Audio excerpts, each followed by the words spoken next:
Number 10. The Hotel of the Hanged Men in Carcassonne. Some places become frightening because of what happened inside them. Others become frightening because the story attached to them is so grim that the building itself begins to feel contaminated by memory. That is what gives the so-called Hotel of the Hanged Men in Carcassonne its power. Even before you ask what is true, exaggerated, or embroidered by retelling, the name alone already does half the work. It suggests punishment, spectacle, dread, and a place where death was not simply an event, but part of the identity of the structure. That is what makes this case so useful for understanding how architecture and fear become entangled. Inns, houses, and urban buildings are supposed to support ordinary life. They host travelers, merchants, families, gossip, and trade. But once a place becomes linked to execution, betrayal, or bodies displayed as warnings, it begins to function differently in the imagination. The walls no longer feel neutral. A room becomes a scene. A beam becomes a threat. A facade becomes a memory device for public terror. In a medieval or early urban environment like Carcassonne, that transformation matters even more because punishment was rarely hidden as completely as modern people expect. Authority often needed to be visible. Shame had to be seen. Death had to teach. If a building became associated with hanging, especially through repeated stories, suspicious deaths, or its proximity to judicial power, then it could operate almost like an extension of public discipline. People did not need to enter it to be affected by it.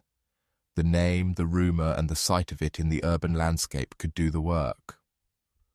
What makes the case unsettling is the uncertainty around how much of the terror belonged to documented fact and how much belonged to the afterlife of storytelling. Historic cities gather legends the way old beams gather smoke. Over time, one execution becomes several, one body becomes many, one judicial episode becomes a place permanently branded by death. But that does not weaken the fear. In some ways, it strengthens it. A building feared through rumor can shape behavior just as effectively as one feared through verified history. People avoid it, whisper about it, reinterpret every shadow, and creak through the logic of dread. That is why such a site belongs on this list. Whether the hotel's reputation emerged from a specific act of punishment, a cluster of violent memories, or the slow darkening effect of folklore, it shows how a building can become psychologically disciplinary without changing its walls at all. The architecture remains an inn, a house, a place on a street, but the human mind begins to treat it as a warning marker.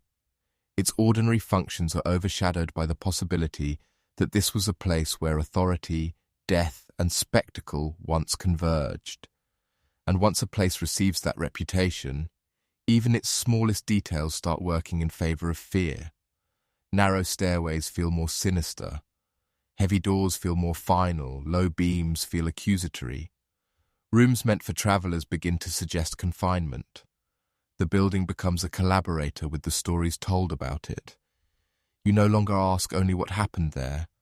You begin to ask how many people approached it already frightened, already prepared to read its spaces as evidence of something cruel. In the end, the Hotel of the Hanged Men matters not just because of whatever historical reality first attached death to its name, but because it shows how the built environment can become a vessel for punitive memory. The fear outlives the event. The building survives as a kind of urban scar, and that may be one of the darkest powers architecture can acquire, not merely to shelter life, but to keep reactivating dread long after the original violence is gone. Number 9. The underground punishment pits of ancient regimes. There are few architectural ideas more psychologically brutal than a pit. A wall may confine, a barred room may isolate, but a pit does something more primitive. It reduces the human being to depth, darkness, and downward movement. It strips away horizon, orientation, and any illusion of equality with those standing above. That is why underground punishment pits have haunted so many historical systems of power. They were not merely places to store bodies. They were spaces built to make a person feel lowered in every possible sense. What makes these pits so terrifying is their simplicity. They often lacked the formal complexity of prisons, courts, or ceremonial chambers. No elaborate design was needed. A shaft, a cavity, a stone-lined hole, sometimes barely large enough for movement, could achieve what authority wanted. The condemned or accused person was not only removed from society, but physically forced into a world of deprivation. Light shrank, air thickened, sound changed, time became harder to measure.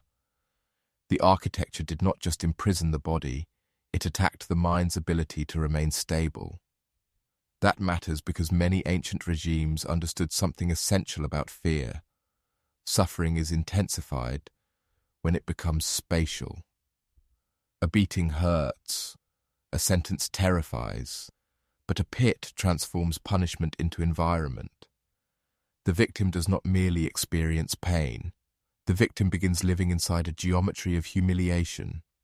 Looking upward becomes the only available orientation, and even that upward gaze reinforces helplessness. Food, water, commands, or threats come from above. The body is placed in a permanent lesson about hierarchy. These spaces could serve different systems and purposes. Some were punitive, some were temporary holding cells, some were meant to break resistance before interrogation, execution, enslavement, or public judgment. Some may have been used more irregularly, reserved for moments when rulers wanted to make examples of rebels, debtors, captives, or political threats. But across those differences, the logic remained recognizable. The pit made power feel elemental, not negotiated, not argued, but geological. The regime stood above, the prisoner descended beneath. And that is where the psychological violence deepens. Underground confinement interferes with the most basic human anchors. Light cycles blur, sound becomes distorted, moisture, insects, cold or heat turn the space into a living pressure. The absence of ordinary movement creates panic or lethargy. The inability to see beyond stone or earth makes imagination itself dangerous. A person begins to fear not just punishment but disappearance. The pit suggests that one can be removed so completely that even memory might struggle to follow. In many cases, what survives historically is fragmentary. Accounts from witnesses, references in chronicles, archaeological traces, ruined shafts, later descriptions coloured by horror or institutional records that understate what these spaces felt like. But complete certainty is almost beside the point. The pit remains one of the clearest examples of architecture designed to collapse dignity through space alone. You do not need a labyrinth or a fortress to break the human mind. Sometimes a hole is enough. That is why punishment pits belong so high on a list like this. They reveal a grim truth about historical power. The most effective spaces of terror are not always the grandest. Sometimes they are the most stripped down. A small underground cavity can outperform a monumental prison because it attacks the person at the level of instinct. Darkness, burial-like enclosure, and helpless vertical dependence reach deeper than argument ever could. In the end, underground punishment pits show that fear in history was often engineered through descent. To be cast below ground was to be symbolically pushed out of the human world and into something closer to oblivion. The regime did not need to explain its power after that. The architecture had already done it. Number 8. The plague isolation houses. Few buildings reveal the psychology of fear more clearly than houses marked by disease. A prison is openly coercive. A fortress is openly defensive. But a plague isolation house occupies a more disturbing category. It is still recognizably a home, yet everything about it has been transformed by suspicion. The doorway is no longer an entrance. It is a boundary of contamination.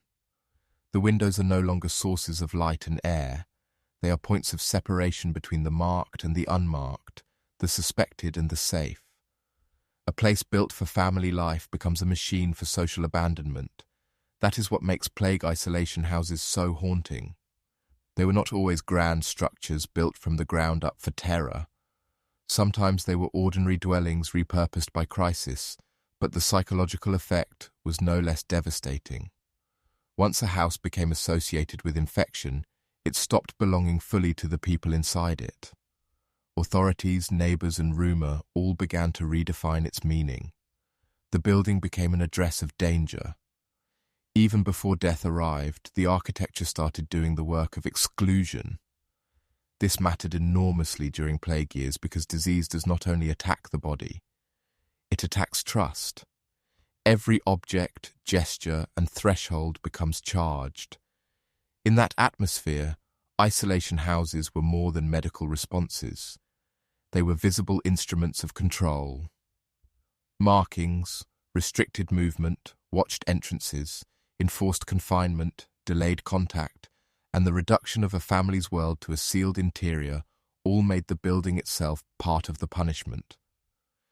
Whether the goal was protection or containment, the lived experience could become psychologically crushing. That is where architecture turned intimate fear into daily reality. The people inside could hear the outside world continuing without them. Footsteps in the street, bells, carts, voices. Life remained close but inaccessible. The walls of the house began to separate not just infected from healthy but present from absent. To be confined in such a space was to experience the ordinary home as an accusation. Every room seemed to say the same thing. You are the danger now. And of course, plague houses were rarely neutral in social meaning. The wealthy might escape, retreat, or receive better treatment. The poor were often trapped where they lived under conditions that made survival even harder. That means the architecture of plague isolation could expose class as much as medicine. A cramped dwelling under quarantine was not just a health measure. It was a pressure chamber where fear, poverty, illness, grief, and authority all converged in the same few rooms. What makes these houses especially chilling is that they often required very little physical modification to become oppressive. No dungeon had to be built, no pit had to be dug. The same walls that had once held meals, births, arguments, and sleep could be redefined almost overnight into a site of dread. Familiarity became part of the torment. The sufferer did not descend into some exotic chamber of horror. The sufferer stayed home and watched home itself become hostile. That transformation is why plague isolation houses belong on this list. They show that spaces do not need overt violence to break the mind. Sometimes all that is required is enforced waiting, social fear, and the knowledge that the door exists but cannot safely be crossed. The house becomes a controlled emotional environment, one in which time stretches, contact shrinks, and the ordinary comforts of domestic life are gradually hollowed out by dread. In the end, plague isolation houses reveal one of history's darkest architectural truths. Fear becomes most powerful when it colonizes the familiar. A fortress can terrify from a distance, but a home turned into a site of quarantine teaches a deeper lesson. It teaches that safety itself can be revoked, and that the place once meant to protect you can become the very shape of your exclusion. Number 7. The windowless cells of secret police buildings. Some spaces are terrifying because they are brutal. Others are terrifying because they are calculated. The windowless cells of secret police buildings belong to the second category. They do not simply confine the body. They are designed to erase orientation, weaken certainty, and make the prisoner feel cut off from every external rhythm that might support resistance. In those cells, architecture becomes part of interrogation long before any question is asked. That is what makes windowlessness so psychologically powerful. A prisoner with a window still possesses one fragile connection to time and world. Light changes, weather shifts, distant sounds confirm that life continues outside confinement. Remove the window and those anchors disappear. The cell stops feeling temporary and starts feeling absolute. There is no sunrise to count on, no sky to imagine, no proof that morning differs from night except what the institution chooses to reveal. Power no longer merely surrounds the prisoner. It controls the prisoner's sense of reality. Secret police systems depended on exactly that kind of instability. Their authority was not always strongest when it was publicly visible. Often it was strongest when it was hidden, deniable, and intimate. The building itself reflected that logic. From the street, such places might appear administrative, bureaucratic, even dull. But inside, windowless rooms made invisibility material. The prisoner disappeared not only from public view, but from ordinary spatial experience. It became possible to feel unlocated, as though one had been removed from geography itself. That has immense psychological consequences. Without natural light, time breaks down. Without an outside view, imagination becomes trapped in the same dimensions as the cell. Without visual evidence of the world's continuity, the institution's control begins to seem total. Even simple questions become disorienting. How long have I been here? Is it day or night? Did anyone see me enter? Does anyone know where I am? Architecture and uncertainty begin reinforcing each other until the room itself feels like an accomplice to disappearance. And of course, the cell did not operate alone. Corridor sounds, footsteps, keys, distant doors, sudden openings, prolonged silence, artificial lighting, and the unpredictability of being summoned all turned the building into a larger instrument of pressure. The prisoner could not map the institution, only feel it acting upon them. A windowless cell is especially cruel because it denies even the small comfort of perspective. One cannot place oneself in relation to the city, the season, or the people beyond the walls. The regime becomes the only environment available. That is why such cells were so effective in systems built on fear. Torture is not always physical. It can be architectural, temporal, sensory. A blank room with no view can force the mind inward until thought itself becomes dangerous. Hope depends partly on orientation, on the ability to imagine distance, duration, escape, witnesses. Remove those supports, and the human being begins living inside institutional time instead of personal time. Every minute belongs to the captor. What makes these spaces even darker is their bureaucratic plainness. Medieval dungeons at least announce themselves as places of punishment. Secret police cells often hid inside offices, headquarters, and ordinary-looking structures. That contrast intensifies the dread. The terror is not monumental. It is administrative. A modern regime does not need spectacle at every stage. It can create obedience through clean walls, sealed rooms, and the quiet certainty that a person can vanish into a place with no windows and no public memory. In the end, the windowless cells of secret police buildings show how architecture can become a technology of erasure. The goal is not only to hold the prisoner, it is to sever the prisoner from time, visibility, and the reassuring idea that the outside world still exists in any meaningful way. Once that happens, the regime no longer needs to shout. The room has already taught the lesson. Number 6. The Tower of London's inner prison spaces. Some places are feared because they stand on the skyline. Others are feared because of what waits inside them. The Tower of London has always possessed both forms of power. From a distance, it projects monarchy, stone authority, and historical permanence. But its deepest psychological force came from the inner spaces where imprisonment, uncertainty, and political dread became intimate. Not every prisoner in the tower was thrown into a filthy dungeon.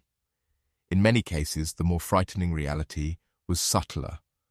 The walls were close, the rules were controlled, and every room reminded the captive that they were inside the heart of royal power, with no safe distance from it. That is what makes the tower's prison spaces so effective in the history of fear. They were not merely containers for enemies, they were stages for hierarchy.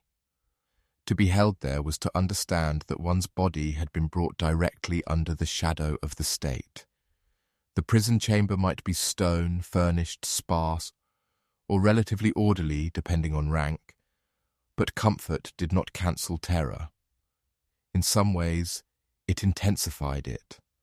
A room with a bed, a table, and a narrow window still becomes a weapon when the prisoner knows that kings, councils, accusations, and executioners all lie just beyond reach. The tower also carried a special burden of expectation. Its prisoners were often not anonymous criminals but nobles, claimants, rebels, religious dissidents, and people entangled in dynastic danger. That changed the atmosphere completely. Confinement there did not simply mean loss of freedom. It meant exposure to rumor, interrogation, shifting favor, and the possibility that one's fate would be decided by forces far larger than any defense one could make. The architecture amplified that helplessness. Thick walls, enclosed courts, guarded passageways, and controlled internal movement made the entire complex feel like a machine for narrowing possibility. What gave the inner prison spaces their psychological edge was not always overt brutality, but proximity to consequence. A prisoner might hear movement in the corridors, bells, voices, soldiers, or the routine sounds of a fortress continuing without them. That continuity of life outside the chamber becomes its own kind of pressure. The captive is not buried out of sight like someone in a pit. Instead, they remain painfully near the mechanisms deciding their future. The state is not distant. It is in the next room, down the stair, above the ceiling, across the yard. And then there is the burden of memory. The tower was never just a place of confinement. It was a place already saturated with stories of imprisonment, disappearance, execution, and irreversible political turns. Anyone brought inside would have known that others had entered such spaces before them and failed to leave safely. That historical charge turns ordinary features into psychological instruments. A locked door is no longer just a door. A stairway is no longer just circulation. Every chamber begins to feel inhabited by precedent. The tower's prison spaces also reveal something essential about power. The mind can be broken as effectively by uncertainty as by pain. Not knowing whether one will be released, condemned, rehabilitated, displayed, or erased creates a continuous inward pressure. A fortress prison does not have to attack constantly.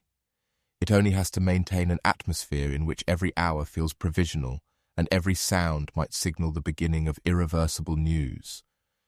The architecture does not need to scream. It only needs to remain immovable while the prisoner's future dissolves inside it.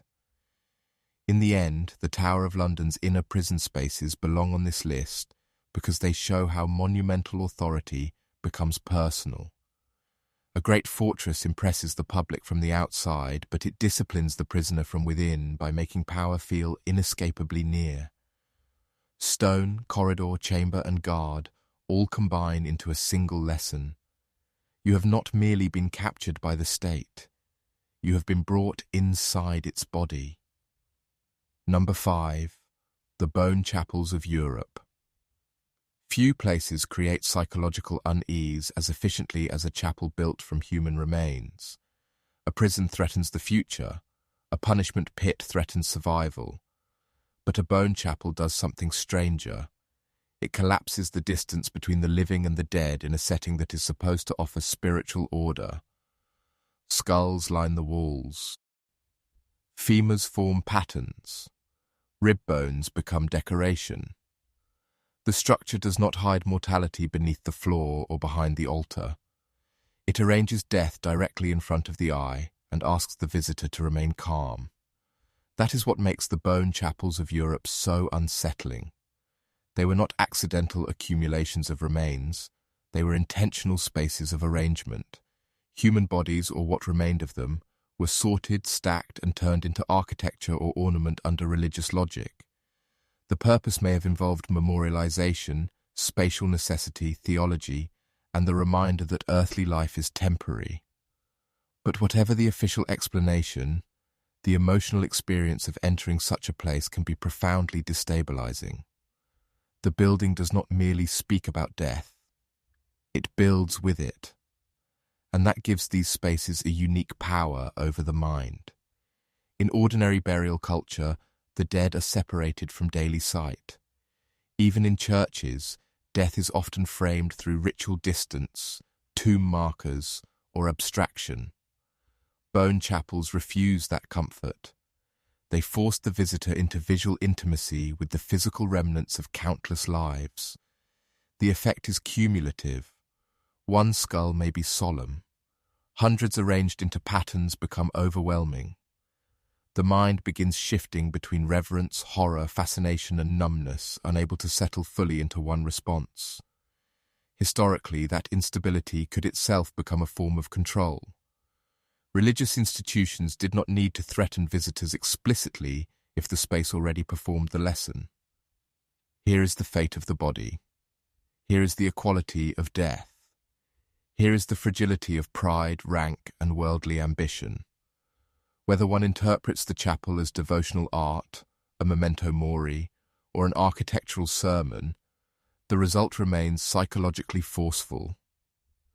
The building takes the invisible truth everyone knows intellectually and makes it spatially unavoidable. What is especially striking is how beauty and dread are made to cooperate. Many bone chapels are not chaotic piles of remains. They are ordered, symmetrical, even artistically careful. That order matters. It tells the visitor that death has not merely been acknowledged, but disciplined into pattern. The institution has taken the most destabilizing human fact and rendered it decorative, legible, and enclosed. There is something both impressive and chilling in that achievement. The chapel does not abolish fear. It domesticates it into sacred design. At the same time, the effect on the individual mind can be deeply unsettling because the bones resist becoming pure symbol.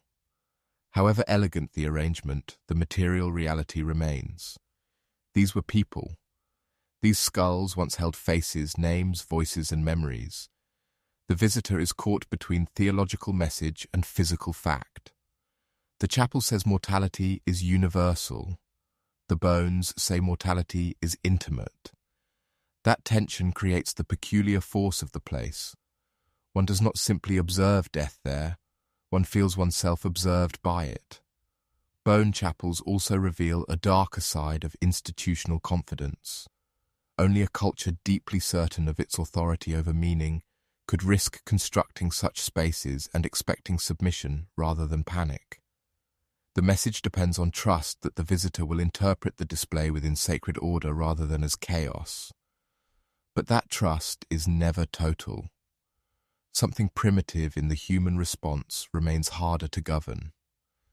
The arrangement may be religious, but the body still recoils. The chapel becomes a site where civilization and instinct confront each other directly. In the end, the bone chapels of Europe belong on this list because they show architecture used not to imprison the body, but to discipline the imagination. They confront the visitor with the one fact no one can escape and do so in a way that is aesthetic, ritualized, and uncomfortably serene. That combination may be more psychologically powerful than open terror. It teaches fear through contemplation, and once seen, it is very difficult to forget. Number 4. The whispering galleries of interrogation chambers. Some spaces do not need chains, pits, or visible instruments of torture to terrify. Sometimes architecture can disturb the mind through something as subtle as sound. That is what makes the idea of whispering galleries in interrogation settings so psychologically unsettling. A chamber where voices travel strangely, where murmurs seem to come from nowhere, where the prisoner cannot easily tell who is speaking or from what distance, turns the basic act of hearing into a weapon. What gives such spaces their power is uncertainty. In ordinary life, sound helps us orient ourselves. We know where a person is standing, we judge whether they are near or far, approaching or retreating, alone or accompanied. But in an enclosed chamber with unusual acoustics, those anchors begin to fail. A whisper may seem intimate even when the speaker is not close. A conversation may appear to circle the room. A prisoner may hear fragments without knowing whether they were meant to be heard at all. The room itself begins interfering with reality. That matters enormously in any context of questioning or intimidation, because interrogation is never only about facts. It is about control over perception. The more unstable a person feels, the easier it becomes to pressure them, confuse them, and make them doubt the reliability of their own senses. A chamber that bends sound does not merely host fear. It manufactures it. The prisoner is no longer reacting only to interrogators, but to an environment that seems to side with them. And there is something especially cruel about acoustic manipulation because it remains almost invisible.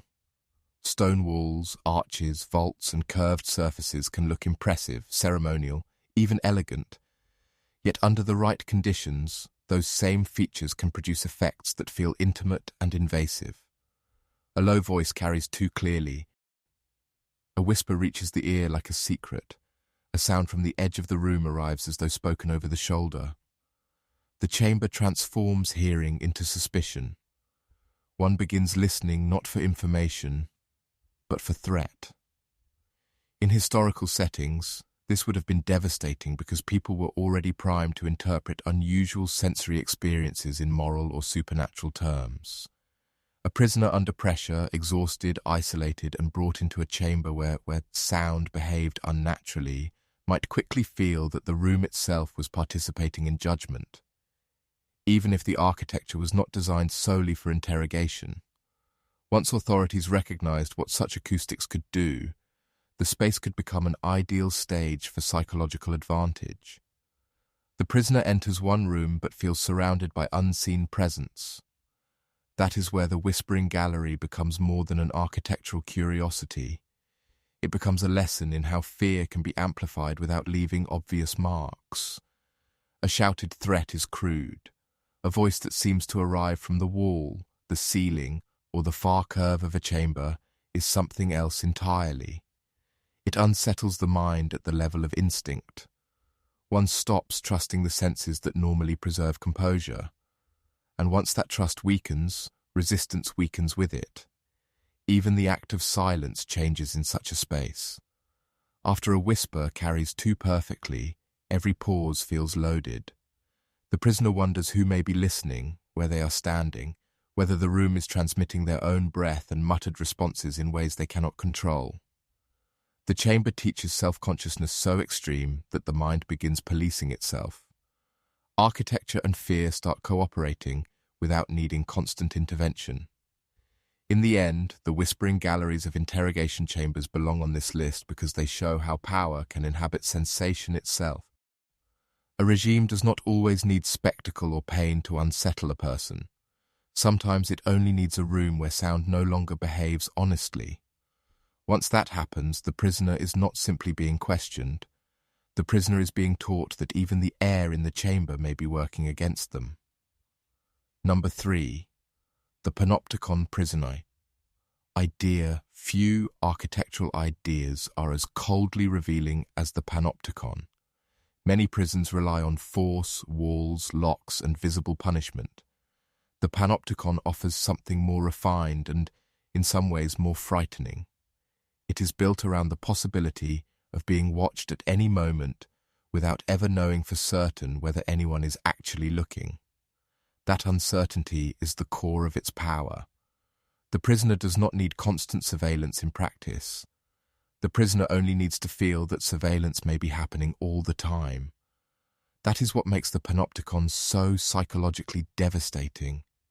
It shifts control inward. In older forms of punishment, authority must repeatedly present itself. Guards enter, orders are shouted, bodies are disciplined from the outside. In the panopticon model, architecture itself begins doing the work. The central watcher may or may not be present, but the prisoner cannot safely behave as if unwatched. Over time, the mind begins absorbing the discipline that once had to be imposed physically.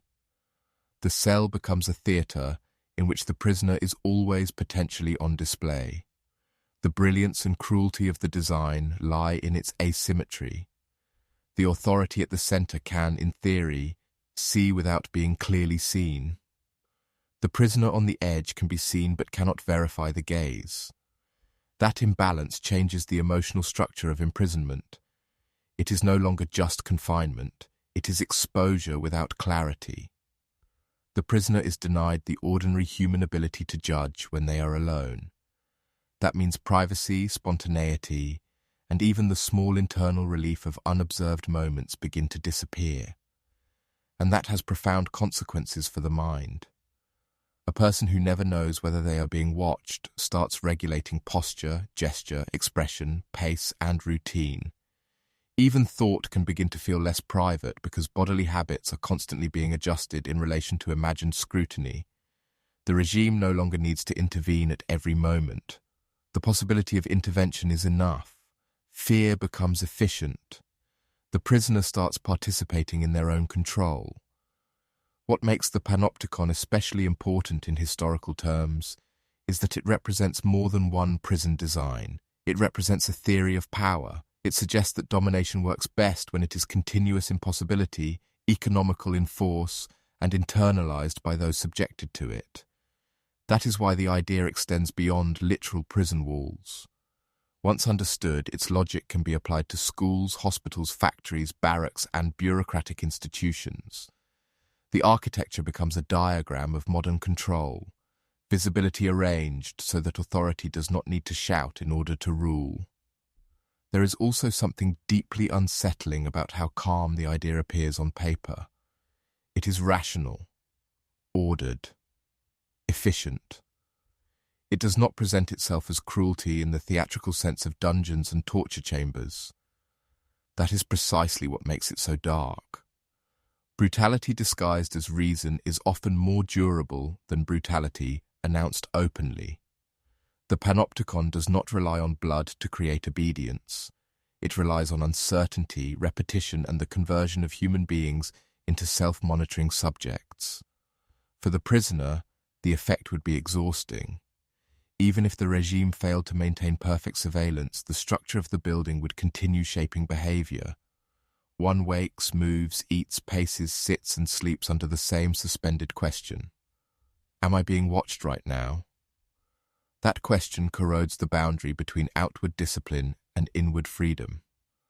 The body remains caged, but more importantly, the mind begins building its own invisible bars. In the end, the panopticon prison idea belongs near the top of this list because it captures one of history's most unsettling architectural truths. The most effective spaces of control are often the ones that teach people to carry the watcher inside themselves. A dungeon crushes the prisoner with force. The panopticon aims for something even more complete. It wants obedience to survive even in silence. Number 2. The oubliettes of medieval fortresses. Few spaces in history announce psychological annihilation as clearly as an oubliette. Even the idea of it is enough to create dread. A narrow vertical chamber, often accessible only through a hatch above, does more than imprison. It makes the prisoner feel discarded. That is the essential horror of the oubliette.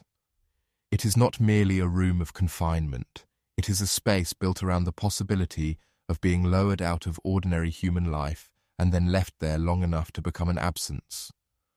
What makes the oubliette so terrifying is its logic of disappearance.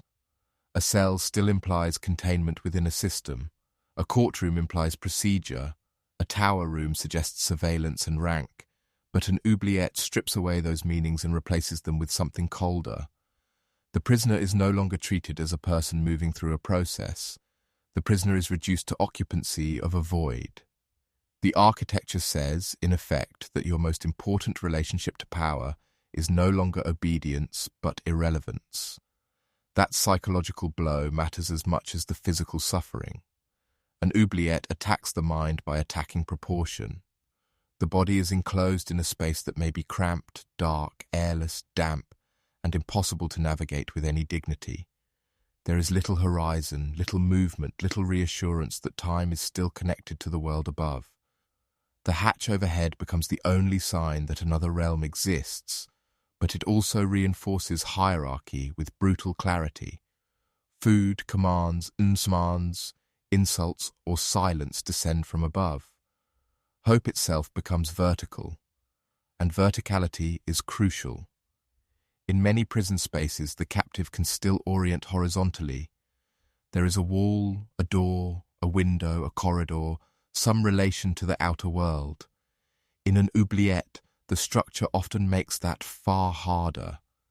You are below, others are above. The social order is translated into raw geometry. This is not just symbolism. It produces an instinctive sensation of being cast downward, removed and subordinated in the most primitive spatial terms possible. Medieval power did not need to explain itself when the architecture had already made the lesson visible in stone.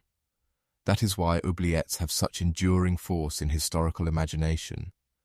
Whether every chamber later labelled an oubliette functioned exactly as legend claims matters less than the psychological truth the form embodies. It is a design almost perfectly suited to magnify helplessness. Darkness interferes with time. Tightness interferes with movement. Isolation interferes with thought. The inability to see who controls the hatch interferes with any stable sense of human relation. A person trapped there does not simply fear punishment. They begin fearing erasure. And of course, the name itself intensifies the terror. To be forgotten is, in many ways, worse than to be openly judged. Judgment at least recognizes existence. Forgetting implies that one's suffering need not even be witnessed to continue.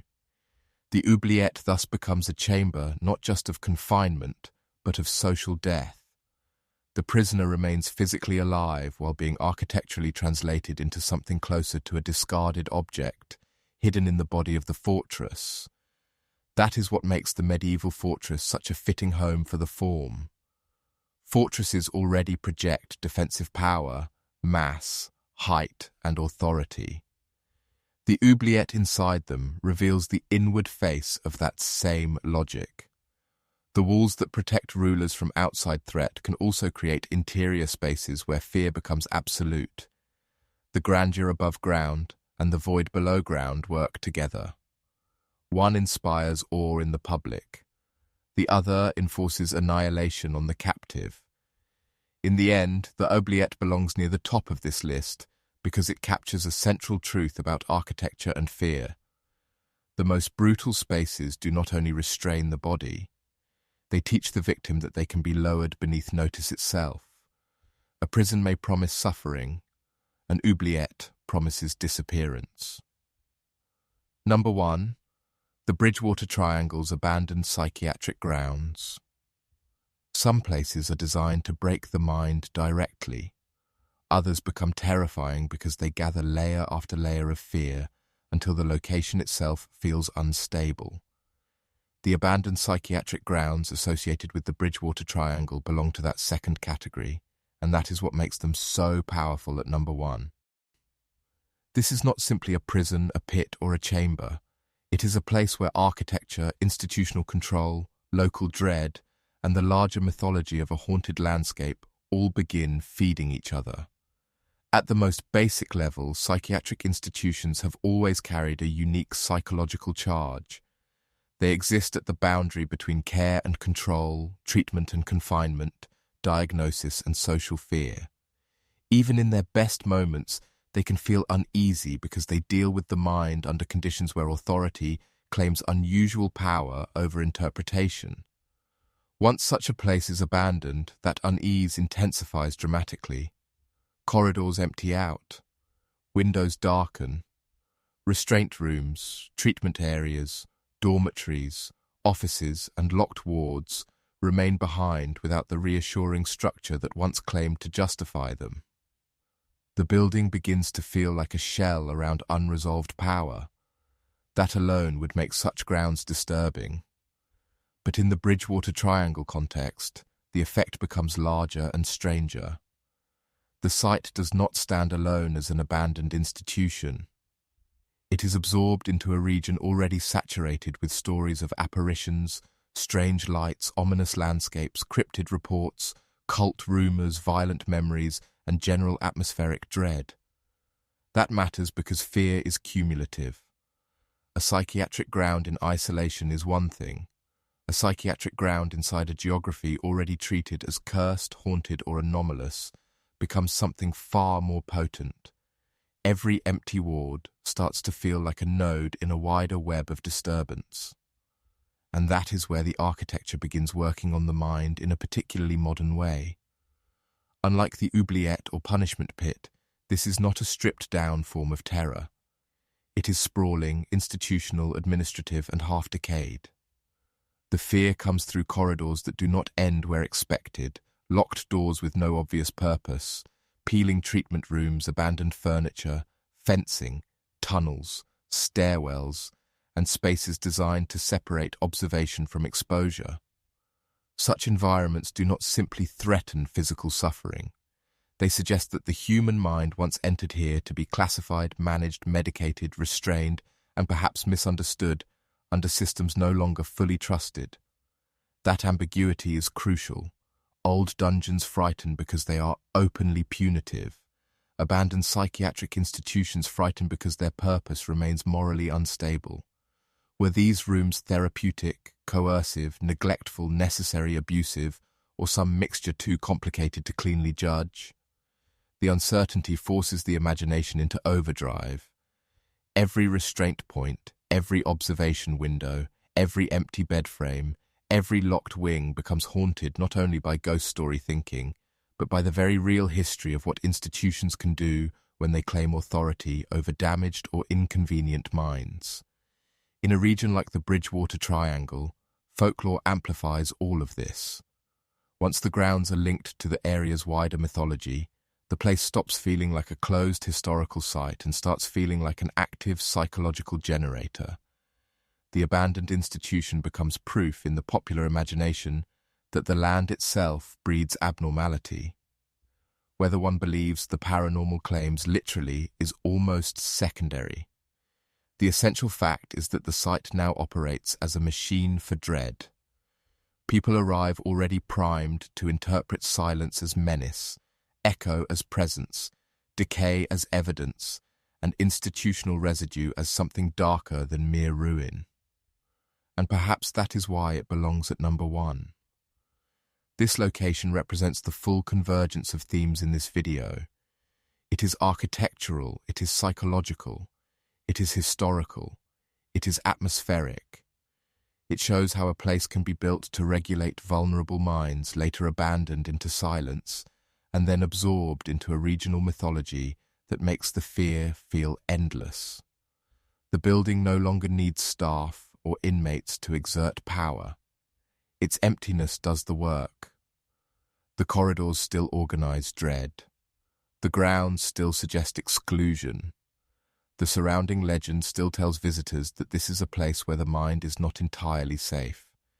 In the end, the abandoned psychiatric grounds of the Bridgewater Triangle stand at number 1 because they reveal the most complete and unsettling version of architecture as mental pressure. A dungeon frightens through confinement. A pit frightens through descent. A surveillance design frightens through visibility. But a decayed psychiatric institution inside a feared landscape does something broader. It makes people feel that reason itself may be less secure inside its boundaries.